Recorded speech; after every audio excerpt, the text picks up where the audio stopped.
Direktorat Reserse Narkoba Polda Aceh dalam kurun waktu bulan Mei 2024 berhasil mengungkap tindak pidana narkotika jenis sabu seberat 31 kg dan ganja kering siap edar 370 kg jaringan Thailand, Indonesia, Aceh. Pengungkapan tersebut terjadi di wilayah Aceh Timur, Nagan Raya, dan Aceh Besar. Kapolda Aceh Irjen Pol Ahmad Kartiko mengatakan dalam konferensi pers pengungkapan tindak pidana narkotika di Aula Komplek Polda Aceh, Aceh merupakan pintu masuk narkotika. Aceh sendiri memiliki garis pantai 2.666 km, serta banyaknya pelabuhan jalur tikus membuat Aceh sebagai target penyelundupan barang-barang ilegal. Polda Aceh terus berupaya melakukan berbagai pencegahan di jalur perairan Aceh, termasuk meminta kepada Mabes Polri agar Aceh mendapat tambahan untuk pol air di beberapa wilayah yang dianggap sangat rawan.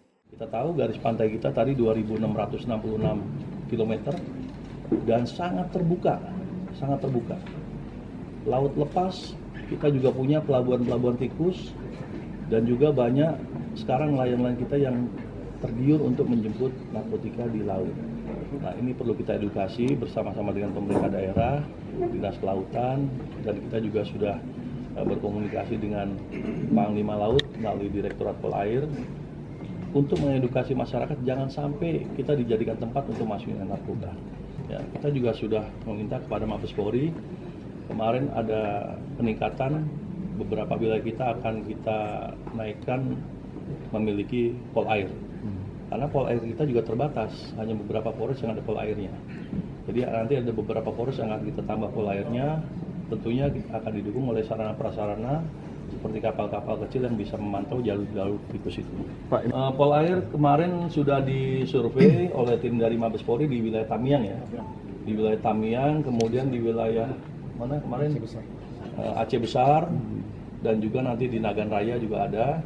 Dan itu nanti tentunya dengan adanya Satpol Air dilengkapi dengan kapal, kita harapkan bisa menambah kontribusi kita untuk menghadang masuknya barang-barang ilegal di Aceh. Dalam pengungkapan tersebut, selain mengamankan sejumlah barang bukti, polisi juga mengatakan beberapa tersangka yang ikut terlibat dalam peredaran gelap barang haram tersebut.